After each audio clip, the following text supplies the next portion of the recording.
Kerala Facebook prank death తమాషా కోసం చేసిన ఒక చిన్న ఇన్సిడెంట్ ముగ్గురు ప్రాణాలు బలి తీసుకుంది. నమ్మడానికి కూడా కష్టం అనిపించే ఒక నిజమైన ఇన్సిడెంట్ ఇది. మనలో ప్రతి ఒక్కరం ఎప్పుడో ఒకసారి ఫేస్బుక్ ని యూజ్ చేసి ఉంటాం. బహుశా ఇప్పుడు చేస్తూనే ఉంటాం. చాలా మంది ఫ్రెండ్స్ కోసం లేదా సరదాగా ఫేస్బుక్ ని ఉపయోగిస్తుంటారు. కానీ 2020లో కేరళలోని ఒక గ్రామంలో ఫేస్బుక్ ద్వారా చేసిన ఒక చిన్న ప్రాంక్ ఏకంగా ముగ్గురి ప్రాణాలు బలి తీసుకుంది. మీరు వింటుంది నిజమే. ఒక సాధారణమైన ఫేస్బుక్ ప్రాంక్ కారణంగా ముగ్గురి ప్రాణాలు పోయాయి. ఇంతకీ ఫేస్బుక్ ప్రాంక్ ముగ్గురు మరణానికి ఎలా కారణమైంది, అసలు అక్కడ ఏం జరిగింది, ఇవన్నీ తెలుసుకోవాలంటే ఈ వీడియోలో చివరి వరకు నాతో ఉండండి.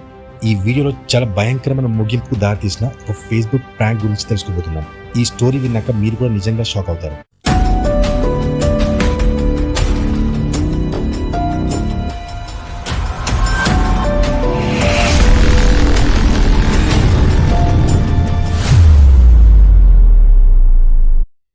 కేరళలోని కొల్లం జిల్లా కల్లువట్టక్కల్ గ్రామంలో నివసించే విష్ణు కుటుంబానికి చెందిన కథ ఇది. 10వ తరగతి పాస్ అయిన తర్వాత విష్ణు ఐఐటి కోర్సు చేసి ఉద్యోగం చేయడం మొదలు పెడతాడు.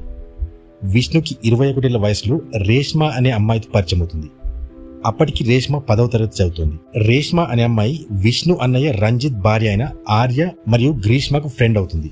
వారు ముగ్గురు కూడా ఒకే ఊరు అలాగే ఒకే స్కూల్లో చదువుకున్నారు కాబట్టి రేష్మ విష్ణు వదిన ఆర్య మరియు అతని మేనకోడలు గ్రీష్మ ఫ్రెండ్ కనుక తరచుగా వారిని కలవడానికి వారి ఇంటికి వస్తుండేది. అలా విష్ణు దృష్టి రేష్మపై పడుతుంది. వారిద్దరి పరిచయం ప్రేమగా మారుతుంది. అలాగే ఒకరినొకరు ప్రేమించుకున్నాక కొంత సమయం తర్వాత పెళ్లి చేసుకోవాలని నిర్ణయించుకుంటారు. 2017లో విష్ణు మరియు రేష్మ వివాహం చేసుకుంటారు. వారి పెళ్లి తర్వాత అంతా సాఫీగా నడుస్తుంది. పెళ్లి తర్వాత రేష్మ తల్లి కూడా అవుతుంది. వారికి మొదటి సంతానంగా ఒక కూతురు పుడుతుంది. అలాగే సాగుతున్న వారి జీవితంలో కొంతకాలం తర్వాత వారిద్దరి మధ్య మనస్పర్ధలు మొదలవుతాయి. వారి మనస్పర్ధలకు కారణం మరెవరూ కాదు, ఒక ఆండ్రాయిడ్ ఫోన్. అంతకుముందు రేష్మ దగ్గర ఒక చిన్న కీప్యాడ్ మొబైల్ ఉండేది. కొన్ని నెలల తర్వాత విష్ణు ఆమెకు ఒక ఆండ్రాయిడ్ మొబైల్ కొనిస్తాడు. ఆండ్రాయిడ్ మొబైల్ రాగానే రేష్మ పూర్తిగా మారిపోతుంది. ఇంట్లోని ఇతర పనులను పట్టించుకోవడమే మానేస్తుంది. ఆమె ప్రవర్తన విష్ణుకు నచ్చదు. రోజంతా మొబైల్ వాడే అలవాటు ఆమెకు విపరీతంగా మారడంతో అతను ఆమెను ప్రశ్నించేవాడు. అలా రేష్మ మరియు విష్ణు మధ్య గొడవలు మొదలయ్యాయి. ఇంత జరుగుతున్నా కూడా రేష్మ మొబైల్ వాడకం మాత్రం మానలేదు. అలా 1-2 నెలలు కాదు, సంవత్సరం గడిచిపోతుంది. రేష్మ మొబైల్ వాడే అలవాటు ఇంకా విపరీతంగా పెరిగిపోతుంది, కానీ తగ్గదు. 2020 సంవత్సరం వస్తుంది. విష్ణు మరియు రేష్మల మధ్య సంబంధాలు మెరుగుపడకుండా ఇంకా దిగజారడం మొదలవుతుంది. 2020లో ఒకరోజు విష్ణు స్నేహితులు ఫోన్ చేసి అతని భార్య రేష్మను వర్కలలో చూశామని చెప్తారు. వర్కల అనేది విష్ణు ఇంటి నుండి 15 కిలోమీటర్ల దూరంలో ఉన్న ఒక టూరిస్ట్ బీచ్. విష్ణుకు తన భార్య వర్కల వెళ్ళిందని తెలిసినప్పుడు అతను కొద్దిగా ఆశ్చర్యపోతాడు. ఎందుకంటే రేష్మ ఇంటి నుండి బయటకు వెళ్లడం అదే మొదటిసారి. అది కూడా తనకు చెప్పకుండా వెళ్ళింది. విష్ణు వెంటనే రేష్మకు ఫోన్ చేసి ఎక్కడున్నావు అని అడుగుతాడు. ఇంట్లో తన కూతురు చాలా విసిగిస్తుందని, అందుకే ఆమెను బయటకు తీసుకువచ్చని రేష్మ చెబుతుంది. వారిద్దరి మధ్య కొద్దిగా వాదన జరిగిన తర్వాత పరిస్థితి చక్కబడుతుంది. రేష్మను పికప్ చేసుకోవడానికి పరావర్ అనే ప్లేస్ కి వెళ్తాడు. అక్కడ రేష్మ బస్ నుండి దిగి వారిద్దరూ కలిసి బైక్ పై ఇంటికి వెళ్లిపోతారు. ఇక 2020లో కరోనా వ్యాపించడం వల్ల వ్యాపారాలు చాలా దెబ్బతింటాయి. ఆ ప్రభావం విష్ణు పనిపైన కూడా పడుతుంది. అతనికి పని దొరకడం కూడా కష్టమైపోతుంది. పరిస్థితి ఎంత దారుణంగా తయారవుతుందంటే విష్ణు తన ఇల్లును కూడా అమ్ముకోవాల్సి వస్తుంది. విష్ణు తన భార్యను తీసుకుని అత్తగారింటికి అంటే రేష్మ వాళ్ళ తల్లి వారింటికి వెళ్ళిపోతాడు. రేష్మ తండ్రి పేరు సుదర్శన్ పిల్లై. వారు ఉండే స్థలం పరావర్ సమీపంలో ఉన్న ఒసాయి కొట్టు అనే ప్రదేశం. ఆ రోజు జనవరి 5, 2021. ప్రతిరోజులాగే రేష్మ తండ్రి సుదర్శన్ పిల్లై ఉదయాన్నే నిద్రలేచి స్నానం చేసి పూజ చేయడానికి దగ్గరలోని గుడికి వెళ్తాడు. అతను గుడి నుండి తిరిగి వస్తుండగా దగ్గరలోని పొలం నుండి ఏదో శబ్దం వినిపిస్తుంది. అతను అటు ఇటు చూస్తాడు, కానీ ఏమీ కనిపించదు. ఆ శబ్దం వస్తున్న దిశగా కొన్ని అడుగులు ముందుకు వెళ్లి చూస్తాడు. అక్కడ ఎండిపోయిన ఆకుల కుప్ప కింద నుంచి ఎవరో ఏడుస్తున్న శబ్దం వినిపిస్తుంది. అతను తొందరగా అల్లుడు విష్ణుని పిలుస్తూ అక్కడికి రమ్మంటాడు. విష్ణు అక్కడికి పరిగెత్తుకుంటూ వచ్చి ఆ ఆకులను తీసి చూడగా అతను చూసిన దానికి షాక్ అవుతాడు. ఆకుల కుప్ప కింద ఒక పసికందు ఏడుస్తూ ఉంటుంది. ఆ పసికందు అప్పుడే పుట్టినట్టుగా కనిపిస్తుంది. ఎవరో ఆ పసికందును అక్కడ వదిలేసి వెళ్ళినట్టుగా అర్థమవుతుంది. ఆ బిడ్డ ఎవరి బిడ్డ, అక్కడ ఎవరు పడేశారు అనే దారి గురించి ఆలోచించకుండా విష్ణు వెంటనే ఆ బిడ్డనెత్తుకుని ఇంటి వైపు పరిగెత్తాడు. ఆ చిన్న బిడ్డ ఒక ఆడపిల్ల. ఆ పాప చాలా బలహీనంగా పుట్టినట్టు అర్థమవుతుంది. ఆ పాప పరిస్థితి విషమంగా కనిపించడంతో విష్ణు వెంటనే ఆ బిడ్డను తీసుకుని తిరువనంతపురంలోని ఆసుపత్రికి తీసుకెళ్తాడు. ఆ తర్వాత ఆ విషయాన్ని పోలీసులకు కూడా తెలియజేస్తాడు. ఆ శిశువు చాలా బలహీనంగా పుట్టడంతో పాటు బరువు కూడా తక్కువగా ఉండి ఆకుల కుప్పపై పడేసినందుకు ఆ బిడ్డను ఆసుపత్రికి తీసుకువచ్చిన తర్వాత కూడా పరిస్థితి క్షీణిస్తుంది. కొన్ని గంటల తర్వాత ఆ చిన్న శిశువు మరణిస్తుంది. ఆ పాప మరణించిన తర్వాత పోలీసులు ఆ చిన్న శిశువును ఎవరు వదిలి వెళ్లారు అనే దానిపై ఆరా తీయడం మొదలు పెడతారు. బహుశా ఆడపిల్ల పుట్టిన కారణంగా పాపను వదిలి వెళ్లి ఉంటారని పోలీసులు అనుమానిస్తారు. విష్ణు మరియు అతని మామ సుదర్శన్ పిల్లై అనాథ పాపను ఆసుపత్రికి తీసుకెళ్లి బాధ్యత గల పౌరులుగా వ్యవహరించినందుకు స్థానిక ప్రజలు వారిని ఎంతో ప్రశంసిస్తారు. కొంతమంది స్థానిక విలేకరులు కూడా అక్కడికి వచ్చి వారితో మాట్లాడతారు. మరోవైపు అలా చేసింది ఎవరని పోలీసులు వారిని పట్టుకోవడంపై దృష్టి సారిస్తారు. కానీ రోజులు గడిచినా కూడా వారికి ఆచూకీ లభించదు. గ్రామంలోకి ఎవరైనా కొత్త వ్యక్తులు వచ్చారా అని చాలా మందిని ప్రశ్నిస్తారు. కానీ ఎలాంటి అనుమానాస్పద సమాచారం పోలీసులకు దొరకదు. దర్యాప్తు విఫలమవడంతో పోలీసులు ఆ బిడ్డకు DNA టెస్ట్ చేయాలని నిర్ణయించుకుంటారు. దానికోసం అన్ని పేపర్ వర్క్స్ పూర్తి చేసిన తర్వాత మెడికల్ టీం ఆ గ్రామం మరియు సమీపంలో నివసిస్తున్న అబ్బాయిలు మరియు అమ్మాయిల DNA శాంపిల్స్ సేకరిస్తారు. అలా వారితో పాటు ఆ బిడ్డను ఆసుపత్రికి తీసుకొచ్చిన విష్ణు మరియు అతని భార్య రేష్మ DNA శాంపిల్స్ కూడా పోలీసులు సేకరిస్తారు. ఆ తర్వాత DNA ఫలితాలు రావడానికి చాలా సమయం పడుతుంది. ఇదంతా జరుగుతుండగా రేష్మ మరియు విష్ణుల మధ్య మొబైల్ ఫోన్ వాడకంపై గొడవలు ఇంకా పెరుగుతూనే ఉంటాయి. ఒకరోజు విష్ణు రేష్మ మొబైల్ తీసుకుని కోపంతో పగలగొట్టేస్తాడు. ఉద్యోగం కోల్పోవడంతో అతను పని కోసం విదేశాలకు వెళ్లాలని నిర్ణయించుకుంటాడు. అదృష్టవశాత్తు అతనికి చాలా త్వరగా అబుదాబిలో పనిచేసే అవకాశం వస్తుంది. ఫిబ్రవరి నెలలో అతను పని చేయడానికి అబుదాబి వెళ్తాడు. అయితే వెళ్లే ముందు భార్యకు ఒక కొత్త ఫోన్ కూడా కొనిచ్చి వెళ్తాడు. 2021 జూన్ నెల వస్తుంది. ఆ చనిపోయిన బిడ్డ తల్లిదండ్రులను కనుక్కోవడానికి దర్యాప్తు కోసం పంపిన DNA శాంపిల్స్ 5 నెలల తర్వాత చివరికి ఫలితాలు వస్తాయి. పోలీసులకు ఆ కేసులో ఒక పెద్ద పురోగతి లభిస్తుంది. ఆ గ్రామం నుండి సేకరించిన DNA శాంపిల్స్ లో ఒక జంటకు సంబంధించిన DNA ఆ చనిపోయిన బిడ్డ DNAతో మ్యాచ్ అవుతుంది. ఆ DNA ఎవరిదో తెలిస్తే మీరు కూడా షాక్ అవుతారు. ఆ చిన్నారి బిడ్డ DNA రేష్మ మరియు విష్ణువుతో మ్యాచ్ అవుతుంది. పోలీసు బృందంలోని ఒకరు వెంటనే సుదర్శన్ పిల్ల ఇంటికి వెళ్లి ఆ బిడ్డ DNA రేష్మ మరియు విష్ణుదేనని చెప్తాడు. సుదర్శన్ పిల్లతో సహా ఆ ఊర్లో ఉన్న వారందరూ షాక్ అవుతారు. గత కొన్ని నెలలుగా రేష్మ తమ ఇంట్లోనే ఉంటుందని, ఒకవేళ ఆమె గర్భవతి అయితే తమకు తెలియకుండా ఎలా ఉంటుందని రేష్మ తల్లి అంటుంది. తన కూతురికి 3 ఏళ్ల కూతురు కూడా ఉందని, అప్పటి నుండి ఆమెను ఎప్పుడు గర్భవతిగా చూడలేదని చెప్తుంది. కానీ మరోవైపు ఆ బిడ్డ తల్లి రేష్మ అని DNA శాంపిల్స్ ద్వారా ధృవీకరించబడుతుంది. వాస్తవాలు వెలుగులోకి వచ్చిన తర్వాత దర్యాప్తులో ఏదో పొరపాటు జరిగిందని పోలీసులు భావిస్తారు. అందుకే మళ్లీ దర్యాప్తు చేయాలని నిర్ణయించుకుంటారు. కానీ మళ్లీ వచ్చిన రిజల్ట్ కూడా మునుపటిలాగే ఉంటుంది. దాంతో పోలీసులు జూలై 2021లో రేష్మను అరెస్ట్ చేస్తారు. ఆ తర్వాత విచారణ మొదలవుతుంది. పోలీసులు చేసిన విచారణలో నమ్మలేని నిజాలు బయటపడతాయి. పోలీసులు గట్టిగా అడగడంతో రేష్మ ఆ బిడ్డకు తనే జన్మనిచ్చినట్లు ఒప్పుకుంటుంది. ఆ తర్వాత ఆ బిడ్డను ఎవరికీ కనపడకుండా తీసుకెళ్లి ఆకుల కింద పెట్టానని చెప్తుంది. పోలీసులు ఇదంతా చేయడం వెనుక అసలు కారణం ఏంటని అడిగినప్పుడు ఆమె చెప్పిన నిజాలకు పోలీసులు కూడా షాక్ అవుతారు. రేష్మ ఆండ్రాయిడ్ ఫోన్ వాడడం మొదలుపెట్టినప్పుడు అందులో ఒక ఫేస్బుక్ అకౌంట్ ఓపెన్ చేస్తుంది. అలా 1.5 సంవత్సరం క్రితం ఆనంద్ అనే వ్యక్తి ఆమెకు పరిచయం అవుతాడు. అలా వారిద్దరి మధ్య స్నేహం పెరుగుతూ రోజు చాటింగ్ చేయడం మొదలు పెడతారు. ఆ స్నేహం త్వరగా ప్రేమగా మారుతుంది. ఆనంద్ కూడా ఆమెను ప్రేమిస్తున్నానని, పెళ్లి చేసుకుంటానని చెప్తాడు. అయితే తనకు ఇంతకు ముందే పెళ్లైందని రేష్మ చెప్పడంతో దాంతో తనకి ఎలాంటి సమస్య లేదని, అయినా కూడా నిన్నే పెళ్లి చేసుకుంటానని ఆనంద్ అంటాడు. పెళ్లి చేసుకునే ముందు నిన్నొకసారి కలవాలని రేష్మ తన బాయ్ ఫ్రెండ్ తో చెప్తుంది. దానికి అతను ఓకే అంటాడు.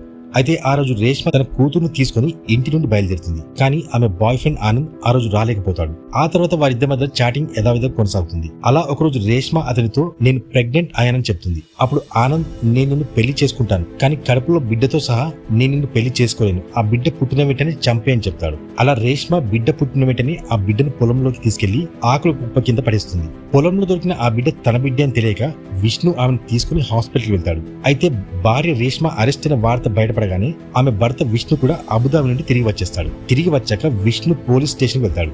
అక్కడ అతను విచారిస్తారు. విష్ణు చెప్పిన విషయాలు విని పోలీసులు కూడా ఆశ్చర్యపోతారు. అతను చెప్పిన ప్రకారం తాను ఎప్పుడు భార్యతో ఉండేవాడినని, ఆమె గర్భవతి అని తనకి ఎప్పుడు అనిపించలేదని చెప్తాడు. ఆ పాప దొరికే 2 రోజుల ముందే మేమిద్దరం కలిసి గుడికి కూడా వెళ్ళామని, కానీ ఎప్పుడు కూడా రేష్మ గర్భవతి అని నాకు అనిపించలేదని చెప్తాడు. విష్ణు చెప్పిన విషయాలు రేష్మను అడిగినప్పుడు విష్ణు చెప్పిందంతా నిజమేనని, నేను ఎప్పుడు కూడా విష్ణు నేను గర్భవతిని అని తెలియనివ్వలేదని చెప్తుంది. ఎందుకంటే ఆ బిడ్డ పుట్టగానే చంపేయాలి అని నిర్ణయించుకోను కనుక, ఆ తర్వాత ఆనంద్ను పెళ్లి చేసుకోవాలని అనుకున్నాను కనుక అలా చేశానని చెప్తుంది. కానీ ఆ బిడ్డను వదిలేసిన తర్వాత ఆనంద్తో కూడా పెద్దగా చాట్ చేయలేకపోయానని రేష్మ చెబుతుంది. మేము చాలాసార్లు కలుసుకోవాలనుకున్నాం, కానీ ప్రతిసారి చివరి నిమిషంలో అతను ఆ ప్లాన్ క్యాన్సిల్ చేశాడని చెప్తుంది. ఇదంతా వీటిలో మీకు ఒక డౌట్ వచ్చి ఉండాలి. ఆ బిడ్డ రేష్మాది అని కన్ఫర్మ్ అయిన తర్వాత కూడా రేష్మ గర్భవతి అనే విషయం కుటుంబంలో వాళ్ళకే కాక ఆమె భర్తకు కూడా ఎలా తెలియకుండా ఉంటుందని. దీనికి ఆన్సర్ ఈ స్టోరీలో కొంచెం ముందు తెలిసిపోతుంది. అందుకే లాస్ట్ వరకు నాతో ఉండండి, చాలా ఇంట్రెస్టింగ్ ఉండబోతుంది. అయితే ఇప్పుడు స్టోరీలో అతిపెద్ద ట్విస్ట్ గురించి చెప్తాను. DNA టెస్ట్ మరియు రేష్మ నుంచి తీసుకున్న ఇన్ఫర్మేషన్ ప్రకారం ఆ బిడ్డ రేష్మ మరియు విష్ణులదే అని కన్ఫర్మ్ అవుతుంది. ఆ బిడ్డను చనిపోవడానికి పొలంలో వదిలేసిన మాట కూడా నిజమే. కానీ దాంట్లో విష్ణు ప్రమేయం ఏమాత్రం ఉండదు. ఎందుకంటే అదంతా కూడా రేష్మ బాయ్ ఫ్రెండ్ ఆనంద్ చెప్పడంతో చేసింది. అంటే రేష్మ చేసిన ఆ నేరంలో ఆనంద్కు కూడా అంతే ప్రమేయం ఉంది. అందుకే పోలీసులు రేష్మ ఫేస్బుక్ బాయ్ ఫ్రెండ్ అయిన ఆనంద్ గురించి విచారణ మొదలు పెడతారు. ఇప్పటి వరకు రేష్మ ఆనంద్తో కేవలం టెక్స్ట్ మెసేజ్ ద్వారానే మాట్లాడింది. ఆనంద్ను ఇప్పటి వరకు ఎవరూ చూడలేదు. అందుకే పోలీసులకు కూడా ఆనంద్ గురించి పెద్దగా సమాచారం లభించదు. వారికి తెలిసింది అతని ఫేస్బుక్ ఐడి మాత్రమే. అందుకే పోలీసులు సైబర్ సెల్ సహాయంతో ఆనంద్ అనే వ్యక్తి ప్రొఫైల్ ట్రాక్ చేయడానికి ట్రై చేస్తారు. కానీ వారికి ఎక్కడి నుండి కూడా ఎలాంటి సమాచారం లభించదు. ఆనంద్ పేరుతో ఉన్న వందలాది ఫేస్బుక్ ప్రొఫైల్స్ కూడా చెక్ చేస్తారు. కానీ రేష్మకు తెలిసిన ఆనంద్ గురించి ఏ సమాచారం బయటపడదు. రేష్మ ఉపయోగిస్తున్న మొబైల్ నెంబర్ తన వదిన మరియు స్కూల్ ఫ్రెండ్ అయిన ఆర్య పేరు మీద ఉందని పోలీసులు గమనిస్తారు. ఆర్య మరి ఎవరు కాదు, విష్ణు అన్నయ్య భార్య అని మనం వీడియోలో స్టార్టింగ్ లో చెప్పుకున్నాం కదా. పోలీసుల విచారణలో రేష్మ ఉపయోగించిన మొబైల్ ఫోన్ ఆర్య కూడా వాడుతున్నట్లు తెలుస్తుంది. ఆమె మొబైల్ ఫోన్ నుండి ఆనంద్ గురించి ఏమైనా సమాచారం దొరుకుతుందని పోలీసులు భావిస్తారు. అందుకే పోలీసులు ఆర్యను విచారణకు రావాలని నోటీసులు జారీ చేస్తారు. జూలై 24న ఆమెను మొబైల్ ఫోన్ తో సహా పోలీస్ స్టేషన్ కి రావాలని కబురు పంపిస్తారు. కానీ ఆశ్చర్యకరంగా జూలై 24, 2021లో ఆర్య కనిపించకుండా పోతుంది. ఆమెతో పాటు గ్రీష్మ కూడా కనిపించకుండా పోతుంది. అయితే పోలీసులు ఒక కేసు ఇంకా విచారించక ముందే వారి ముందు మరో కేసు వచ్చి పడుతుంది. ఇప్పుడు పోలీసులు ఆ ఇద్దరు తప్పిన అమ్మాయిల గురించి వెతకడం ప్రారంభిస్తారు. పోలీసుల విచారణ ఆర్య మరియు గ్రీష్మ ఇంటి నుంచి ప్రారంభమవుతుంది. దర్యాప్తు సమయంలో గ్రీష్మ రాసిన ఒక లేఖ పోలీసులకు దొరుకుతుంది. ఆ లేఖలో పిల్ల మరణానికి నేను బాధ్యత వహించలేను అని రాసి ఉంటుంది. ఆ లెటర్ చూసిన పోలీసులు ఆశ్చర్యపోతారు. ఆ మొత్తం కేసుకు గ్రీష్మకి ఏమి సంబంధం ఉందో పోలీసులకు అర్థం కాదు. తర్వాత పోలీసులు తమ దర్యాప్తు ముమ్మరం చేస్తారు. చుట్టుపక్కల సీసీటీవీ కెమెరా ఫుటేజ్ ని పరిశీలించడం ప్రారంభిస్తారు. ఒక సీసీటీవీ ఫుటేజ్ లో ఆర్య మరియు గ్రీష్మ కలిసి కనిపిస్తారు. వారిద్దరి కోసం గాలింపు మొదలవుతుంది. కానీ ఎలాంటి ఫలితం లభించదు. అయితే మరుసటి రోజు ఉదయం అంటే జూలై 25న సమీపంలోని నదిలో ఇద్దరు యువతుల మృతదేహాలు లభించినట్లు పోలీసులకు సమాచారం ఉంటుంది. పోలీసులు హడావిడిగా అక్కడ వెళ్లి నది నుండి మృతదేహాలు బయటకు తీస్తారు. ఆ ఇద్దరు అమ్మాయిలను 23 ఆర్య మరియు 19 గ్రీష్మగా గుర్తిస్తారు. పోస్ట్ మార్టంలో మృతదేహాలపై ఎలాంటి హింస జరిగినట్టు ఆధారాలు లభించవు. అలాగే గాయాల గుర్తులు కూడా కనిపించవు. మరణానికి కారణం నీటిలో మునిగిపోవడమే అని తేలుతుంది. అదొక ఆత్మహత్యలా కనిపిస్తుంది.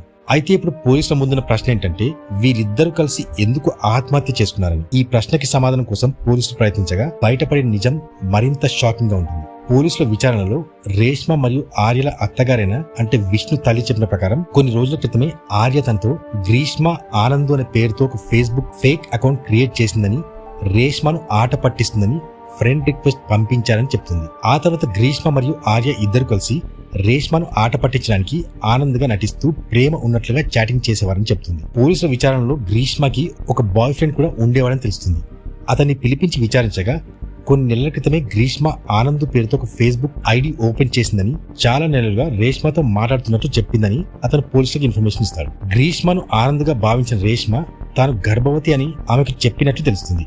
ఆ తర్వాత గ్రీష్మ ఆనంద్గా నటిస్తూ నువ్వు నన్ను పెళ్లి చేసుకోవాలంటే బిడ్డ పుట్టగానే వెంటనే చంపేయాలని చెప్తుంది. అలా ఆనంద్ చెప్పడని నమ్మిన రేష్మ పుట్టిన వెంటనే ఆ బిడ్డని చంపేస్తుంది. రేష్మ ఆనంద్ అనే అబ్బాయితో మాట్లాడుతున్నానని అనుకుంటుంది. కానీ ఆ ఫేస్బుక్ ఐడి వెనకాల తన స్నేహితురాలు ఉన్నారని ఆమెకు తెలియదు. పోలీసులు ఎప్పుడైతే ఆర్యను కూడా విచారణకు రమ్మని అడిగారో ఆర్య మరియు గ్రీష్మ ఇద్దరూ చాలా భయపడతారు. పుట్టబోయే బిడ్డ హత్యకు తమనే నిందిస్తారని, ఆ తర్వాత తమకు శిక్ష పడుతుందని అనుకుంటారు.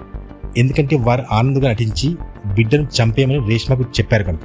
ఆ భయంతోనే ఆ ఇద్దరు అమ్మాయిలు కూడా నదిలో దూకి ఆత్మహత్య చేసుకుంటారు. ఇప్పుడు మనందరికీ వచ్చిన ఒక డౌట్ గురించి మాట్లాడుకుందాం. ఎవరైనా మహిళ 9 నెలలు గర్భవతిగా ఉండి కూడా ఆ విషయం ఎవరికీ తెలియకుండా ఉండడం, ఎవరికీ తెలియకుండా ఆ బిడ్డకు జన్మనివ్వడం అసలు సాధ్యమేనా? అయితే పోలీసుల విచారణలో రేష్మ తల్లి మరియు ఆమె భర్త చెప్పిన విషయాల ప్రకారం గత కొన్ని నెలలుగా రేష్మ వదులైన దుస్తులు అంటే లూజ్ డ్రెస్సెస్ ధరిస్తూ ఉండేదని చెప్తారు. అలా రేష్మ తన ప్రెగ్నెన్సీ కనపడకుండా ఉండేందుకు లూజ్ డ్రెస్సెస్ ధరించేది. అంతేకాకుండా రేష్మ దగ్గర ఒక టమ్మీ టక్కర్ బెల్ట్ కూడా దొరికింది. ఆమె ప్రతిరోజు ఆ బెల్ట్ వేసుకుని ఉండేది. ఎవరికి కూడా తన కడుపు కనపడకుండా చూసుకునేది. మెడికల్ సైన్స్ ప్రకారం ఒక మహిళ 9 నెలలు గర్భవతిగా ఉన్నా కూడా ఆమె శరీరంలో ఎలాంటి మార్పులు బయటకు కనిపించకుండా ఉండే పరిస్థితులు కొన్నిసార్లు జరుగుతూ ఉంటాయి. దాని మెడికల్ లాంగ్వేజ్ లో క్రిప్టిక్ ప్రెగ్నెన్సీ అంటారు. ఎక్స్పర్ట్స్ ప్రకారం రేష్మ ప్రెగ్నెన్సీ కూడా బహుశా క్రిప్టిక్ ప్రెగ్నెన్సీ అయి ఉండొచ్చని భావిస్తున్నారు. అందుకే కనీసం ఆమె భర్తకు కూడా ఆ విషయం తెలియకుండా ఉండిపోయింది. క్రిప్టిక్ ప్రెగ్నెన్సీలో కొన్నిసార్లు గర్భవతి అయిన మహిళకు కూడా తాను గర్భవతిని అనే ఫీలింగ్స్ కూడా స్పష్టంగా తెలియకపోవచ్చు. 2019లో ఆస్ట్రేలియాకు చెందిన ఒక మహిళ చెప్పిన ప్రకారం ఆమెకు ఒక్కసారిగా నడుము నొప్పి రావడంతో ఆ తర్వాత కొన్ని గంటల్లోనే ఒక పిల్లాడికి జన్మనివ్వడం జరిగిపోయింది. అంతకుముందు నెలలో తాను గర్భవతి అని ఎప్పుడు కూడా అనిపించలేదని ఆమె చెప్పింది. ఇలాంటి విషయాలు చాలా ఆశ్చర్యం కలిగిస్తాయి. కానీ ఇలాంటివి అప్పుడప్పుడు జరుగుతాయని మెడికల్ సైన్స్ చెబుతోంది. ఒక్కోసారి కొందరు లావుగా ఉన్న మహిళల్లో కూడా ప్రెగ్నెన్సీ బయటకు కనపడకుండా ఉండొచ్చు. బహుశా ఈ కారణాల వల్లే రేష్మ ప్రెగ్నెన్సీని కూడా ఎవరూ గుర్తించలేకపోయారు. ఒకవేళ క్రిప్టిక్ ప్రెగ్నెన్సీ అయి ఉండి అనుకున్నా కూడా ప్రసవ సమయంలో రేష్మకు నొప్పులొచ్చుండాలి. ఎవరి సహాయం లేకుండా ఒక్కతే ప్రసవం చేయడం అనేది అసాధ్యం. కానీ రేష్మ ఆనంద్ ప్రేమలో ఎంత పిచ్చిగా మారిపోయిందంటే తన బిడ్డను తానే ప్రసవించి చావడానికి వదిలేసింది. అయితే గ్రీష్మ మరియు ఆర్యలకు కూడా రేష్మ ప్రెగ్నెన్సీ గురించి తెలిసినా కూడా వారు ఆ పిల్ల జన్మించగానే చంపేయి అని ఎందుకు చెప్పుంటారు? బహుశా వారికి కూడా రేష్మ నిజంగా ప్రెగ్నెంట్ అయిందనే విషయం నమ్మశక్యం అనిపించకపోవచ్చు. రేష్మ తమాషాగా నేను ప్రెగ్నెంట్ అయ్యా అని చెప్పిందని అనుకుని ఉండొచ్చు. అందుకే పిల్ల పుట్టగానే చంపేయమని సరదాగా చెప్పి ఉండొచ్చు. కానీ రేష్మ దాన్ని సీరియస్ గా తీసుకుని వాళ్ళు చెప్పినట్టుగానే చేసింది. ఆ తర్వాత పరిస్థితి పూర్తిగా వేరే మలుపు తిరిగిపోయింది. పోలీసులు దర్యాప్తు చేపట్టగా ఆర్య మరియు గ్రీష్మ ఇద్దరు కూడా కేసు తమ మీదికి వస్తుందనే భయంతో ఆత్మహత్య చేసుకుని ఉండాలి. ఈ సంఘటన తర్వాత రేష్మను కూడా పోలీసులు కటకాటాల వెనుక పంపించారు. ఫేస్బుక్ లో చిన్న తమాషా కోసం చేసిన పని మొత్తం కుటుంబాన్ని బాధలో నెట్టేసింది. ఈ మొత్తం స్టోరీ విన్నాక ఇందులో మీకు తప్పు ఎవరిదనిపిస్తుందో కమెంట్లో తెలియజేయండి. ఒకవేళ మీకు ఈ వీడియో నచ్చినట్లయితే ఒక లైక్ అండ్ షేర్ చేయండి. ఈ స్టోరీ విన్న తర్వాత కొంతమందిని ఆర్య గ్రీష్మ చేసిన తప్పు చేయకుండా ఉంటారేమో. సో మరో ఇంట్రెస్టింగ్ స్టోరీతో మళ్ళీ కలుద్దాం. Take care, bye and be safe.